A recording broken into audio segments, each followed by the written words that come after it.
Hey friends, my name's Nick, and I have some very strong thoughts about Howl Pendragon. Howl's Moving Castle is a well-loved film from Hayao Miyazaki. It is also a 1986 novel by Diana Wynne Jones. And I don't want to say the movie is pro-Howl propaganda, but especially having watched the movie for the first time at the very impressionable age of 13, the movie definitely makes Howl more likable than the book does. That's my girl.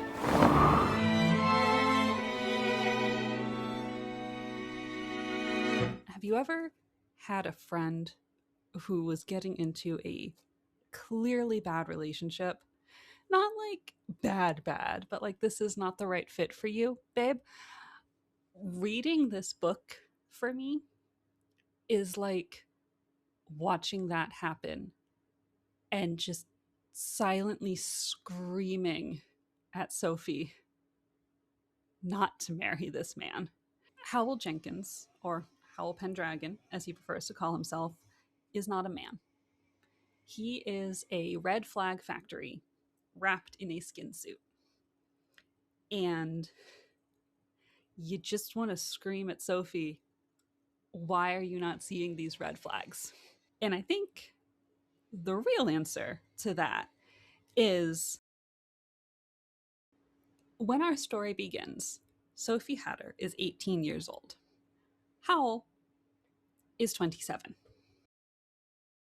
Before the story starts, Sophie's father has passed away. Her two younger sisters get sent off to apprenticeships, and Sophie gets to stay in her childhood home with her stepmother, working in her family hat shop. This girl has no lived experience outside of her small village.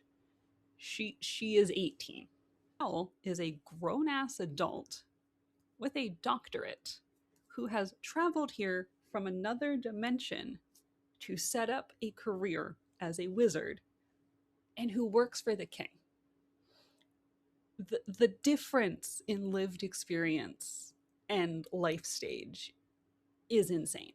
And on top of that, during the time they spend allegedly getting to know each other, which Sophie is Howl's employee, she is his 90-year-old housekeeper. Like, in total, Howl's Moving Castle lasts about 6 weeks. Sophie and Howl bump into each other on May Day, and the story ends on Midsummer's Day with Howl deciding that he and Sophie should live happily ever after.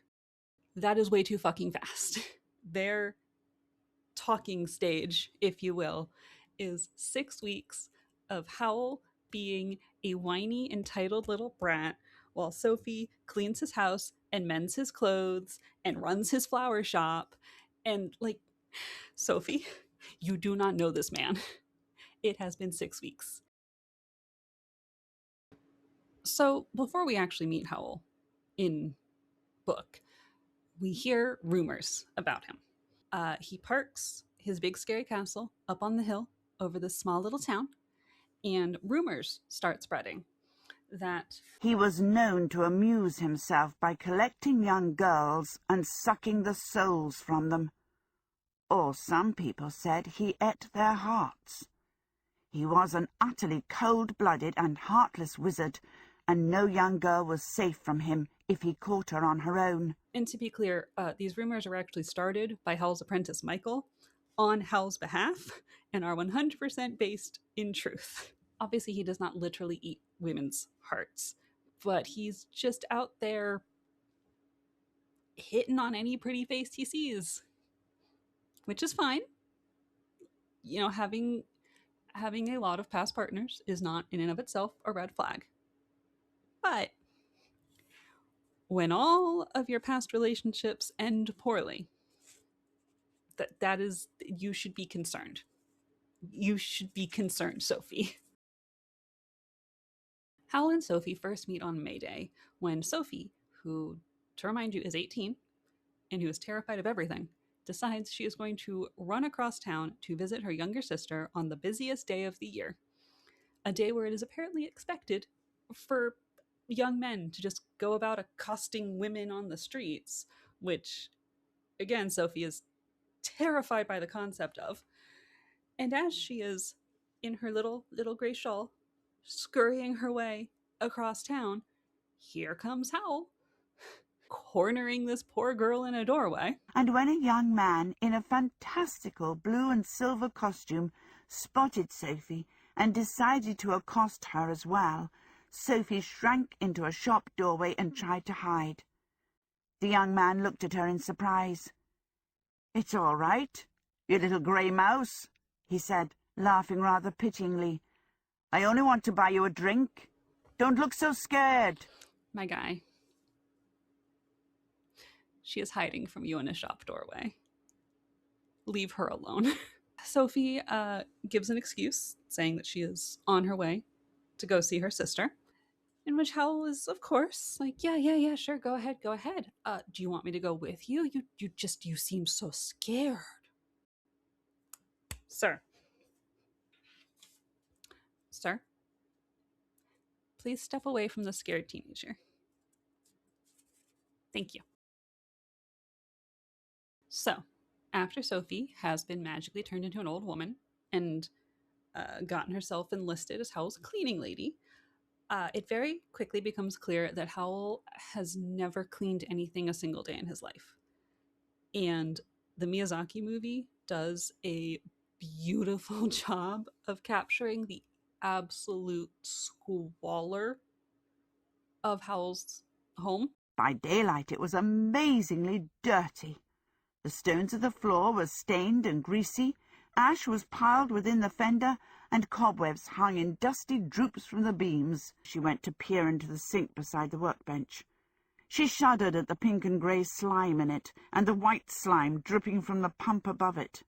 Howl obviously did not care what squalor his servants lived in. You can live like that if you want to.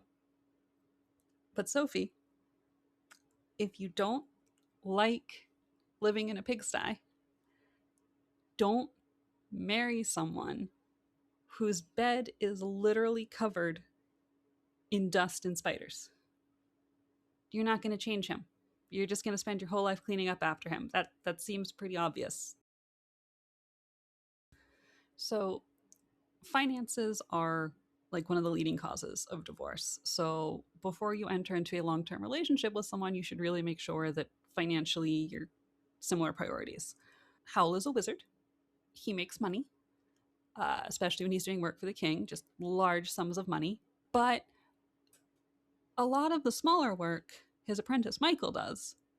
And then Michael takes the money and hides it under a hearthstone because Howl spends money so frivolously that if Michael does not set aside money to save, they won't be able to eat.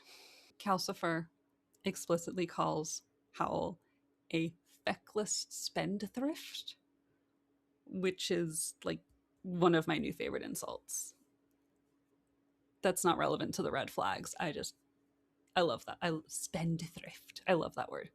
Feckless spendthrift. But the reason it is so important to Michael to set aside this money is that one winter, Howl had to magically steal logs from someone in order to keep Calcifer fed, and him and Michael ate nothing but seaweed because Howl had spent all their money on a cool-looking skull and a guitar that he doesn't know how to play. If you marry someone who is that bad with money, you will either end up eating seaweed all winter because he spent all of your money on pretty clothes, or you'll always have to be hiding and micromanaging money, and that is how you build resentment because you just know that if Sophie one day pulls some money out from a hidden stash to make sure that they can eat, Howl will not be grateful. Howl will be hurt that Sophie didn't trust him and was hiding things. I guarantee it. And the real thing Sophie has to worry about isn't Howl being hurt and ungrateful. It is his master level tantrums. From chapter 6, in which Howl expresses his feelings with green slime. He spread his arms out passionately. Despair, he yelled. Anguish, horror. The room turned dim. Huge, cloudy, human-looking shapes bellied up in all four corners and advanced on Sophie and Michael, howling as they came. The howls began as moaning horror and went up to despairing brays and then up again to screams of pain and terror. Inside, Howl was still sitting on the stool. He sat in an attitude of utter despair, and he was covered all over in thick green slime. There were horrendous, dramatic, violent quantities of green slime, oodles of it. It covered Howl completely. It draped his head and shoulders in sticky dollops, heaping on his knees and hands, trickling in glops down his legs and dripping off the stool in sticky strands. It was in oozing ponds and crawling pools over most of the floor. Long fingers of it had crept into the hearth. It smelled vile. What, pray tell, led to this dramatic, horrible response? Sophie cleaned the bathroom, and it messed with Howl's hair dye spells, and so his hair was the wrong color. Also, things aren't going well with the girl Howl's courting, who, by the way,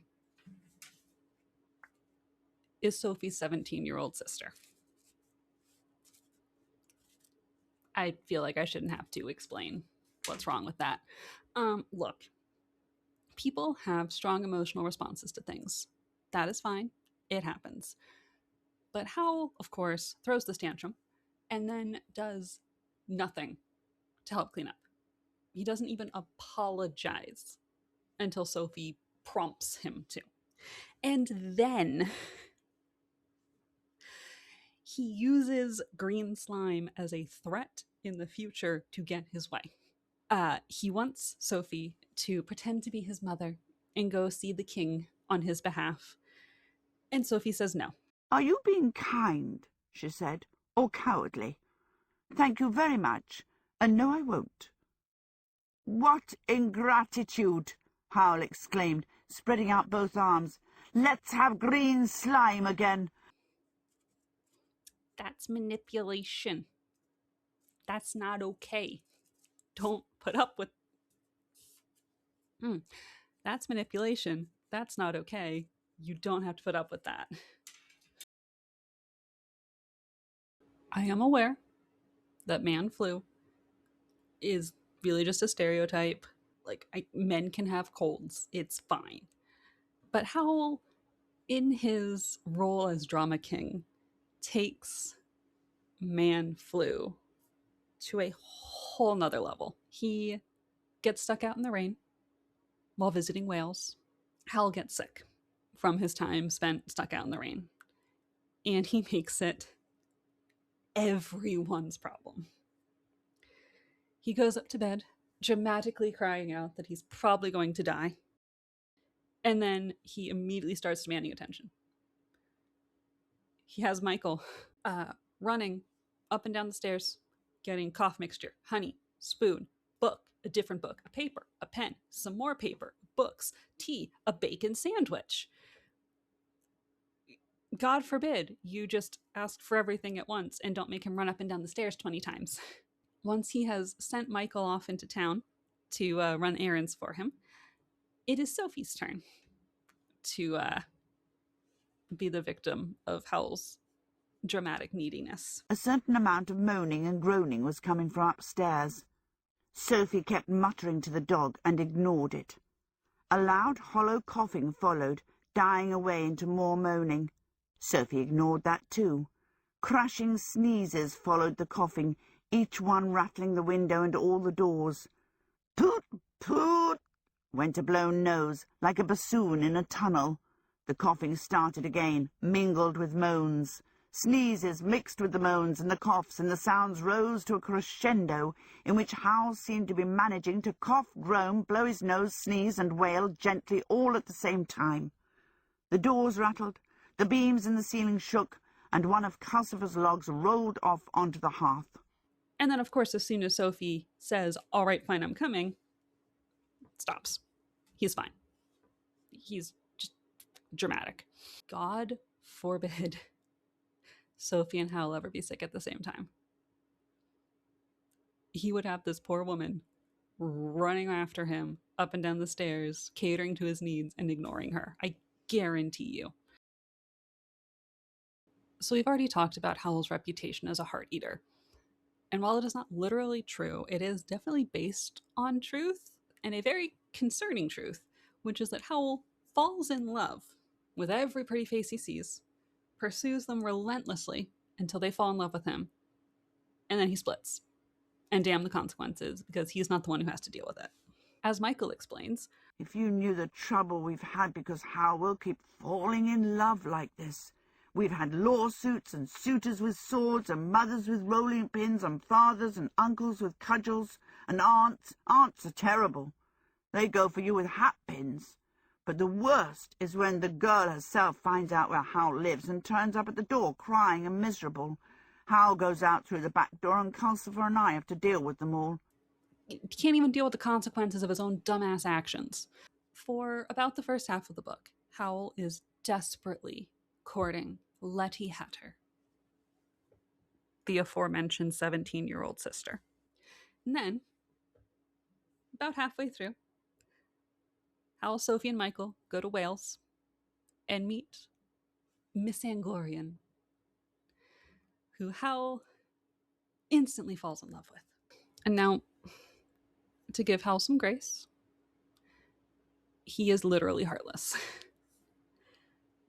He even knows that what he's doing is kind of fucked up. "I keep trying," he said with great sadness, "but I brought it on myself by making a bargain some years ago, and I know I should never be able to love anyone properly now." Okay, so sure, theoretically, when Howl gets his heart back, that whole flitting from girl to girl thing should resolve itself, because he'll be able to love again. The problem is, Sophie dear, you can't marry someone hoping they change. By the end of the book, the only change he has shown is that he does not immediately bail when Sophie agrees that she loves him. Howl is a terrible communicator, and he keeps way too many secrets. Now, some of them, like his contract with Calcifer, he literally cannot speak about. Fine.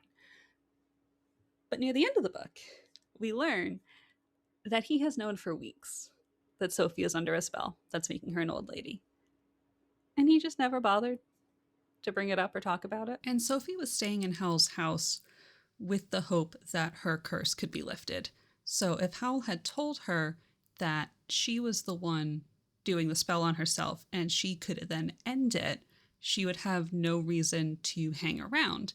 And he was really hoping that she would be able to break his contract with Calcifer, so it was in his best interest to hide this from her. He also knew that Miss Angorian was the Witch of the Waste fire demon, and again, just never bothered to tell Sophie. What the hell, man? Your plan to keep this very dangerous person out of your house was to not tell anybody else what was going on and just kind of hope that Sophie would be so jealous of this woman you're interested in that she would keep her out of the house? I broke my red flag. Which really just highlights that earlier point about it's only been 6 weeks, you don't know this man, because he doesn't communicate. And he also doesn't know you well enough. His plan for Midsummer's Day was to have Sophie's family come visit so that she would just kind of stay quiet and not get in the way. And it's like, if you knew anything about her, you would know that wouldn't work. Communicate. Just communicate. Just, oh my God, can we go to the next flag, please? Howl is openly and unapologetically a coward. Sophie refers to him as a slitherer-outer because he slithers out of anything he doesn't like. And Howl himself admits that he runs away from anything that makes him uncomfortable and avoids conflict. Look, the best marriage advice I've ever heard, and that I share with everybody, is that when there's a problem, it is not you against each other, it is both of you against the problem. And if one of you deals with problems by throwing tantrums or running away or trying to distract you, you aren't going to be able to resolve anything. He holds this with everyone. When the Witch of the Waste is after him, he just moves the location of the castle. When the king wants to give him a job, he gets Sophie to go try and talk the king out of it. When Michael tries to bring up, hey, you're not charging people enough, we need to make money, Howl's like, hey, let me teach you this magic thing so that we stop talking about this. He avoids all conflict. And that is not that's not how you deal with problems. That is not, nothing gets solved this way. Obviously, Howl is not just a walking red flag factory. If he was nothing but red flags, he would not have left such a trail of broken hearts behind him. And now part of that is acting, which is another reason you don't agree to marry a man you've only known for 6 weeks, because he could act however the frick he wants to get you to like him and then change his mind. You can't marry a man you just met. Howl spoils his niece and nephew. He undercharges poor people. He let an unwanted orphan move into his house and become his apprentice. He's handsome. いい子だ. Even without a heart, he is very soft-hearted. Perhaps the most redeeming factor Howl has is when Sophie asks Calcifer and Michael if it was at all possible that Howl was really in love with Letty, they tell her this. Did he forget to spend at least an hour in the bathroom this morning? The day Howl forgets to do that will be the day I believe he's really in love. And then, in the end of the book, when Howl goes to rescue Sophie from the Witch of the Waste. As she had feared, the hard black and white daylight coming through the broken wall showed her that Howl had not bothered to shave or tidy his hair. His eyes were still red-rimmed, and his black sleeves were torn in several places. There was not much to choose between Howl and the Scarecrow. I'm fine, leave me alone. Carrying on. And then, and this is, I have listened to this audiobook so many times that I have functionally memorized it. And this part always gets me. The final fight, stuff is happening in the background. Sophie has put Howl's heart back into his chest. He is laying in pain on the floor while all this chaos is happening. And the first thing he says, I can't stay. I've got to rescue that fool Sophie.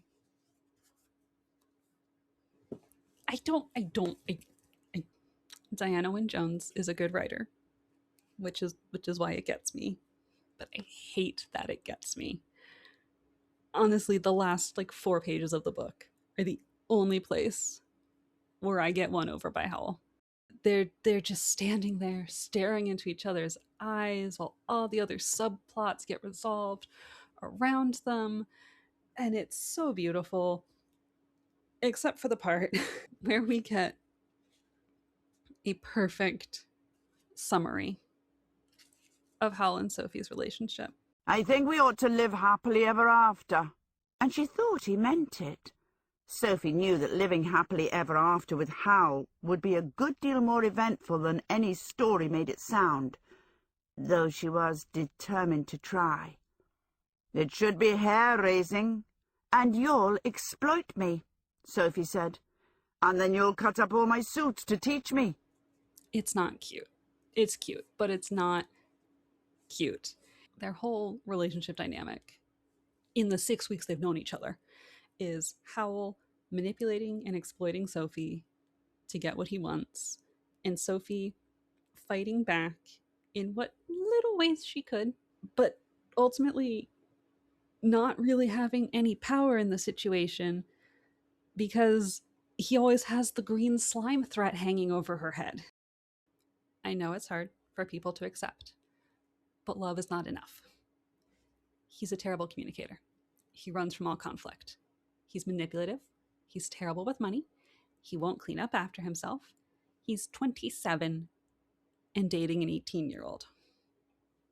Love is not going to make that tolerable. In conclusion, if you know a Howl Pendragon, I do not care that he's a hot wizard. I do not care if he is voiced by Christian Bale. That's my girl. Don't marry him. He will drive you insane every day of your life, and you will get nothing out of it but frustration. And I realized it might help drive the point home if we could somehow know what their relationship is like in 3 years. The House of Many Ways, published in 2008, it is the third book in the Howl's Moving Castle series. It is not about Howl and Sophie, but they're there, and we get a glimpse of what their marriage has become. Sophie, who is a powerful witch in her own right, is sent to another country to help the king solve a problem, leaving Howl and Calcifer to look after her 2-year-old son Morgan. Very, very straightforward scenario. Literally minutes after Sophie shows up at the palace, in runs Morgan, followed by Calcifer and some other strange small child. See, Morgan was crying for his mom. Rather than take care of his son on his own with the help of a fire demon, Howl disguises himself as a small child named Twinkle and brings Morgan to Sophie so that Sophie has to deal with it while also working. And of course, when the mystery is solved and everything's over and Howl's able to turn back into himself, Morgan is distraught and throws a fit because he misses his friend Twinkle. So yeah, love is not enough. Make sure you marry someone who is capable of looking after their own children and won't crash your work trip because the baby was crying and they didn't know how to deal with it. In conclusion, life is too short to marry Howl Pendragon. Thanks for sticking it out to the end. As a reward, you get to actually see the cool sleeves on my outfit. I don't think they came out in the video very well. If you'd like to hear more of my unhinged rants, do the like and subscribe thing. If you agree or disagree with my points about Howl, you can comment. I would love to hear your thoughts. Remember to take care of yourself, my friend, and I will see you next time.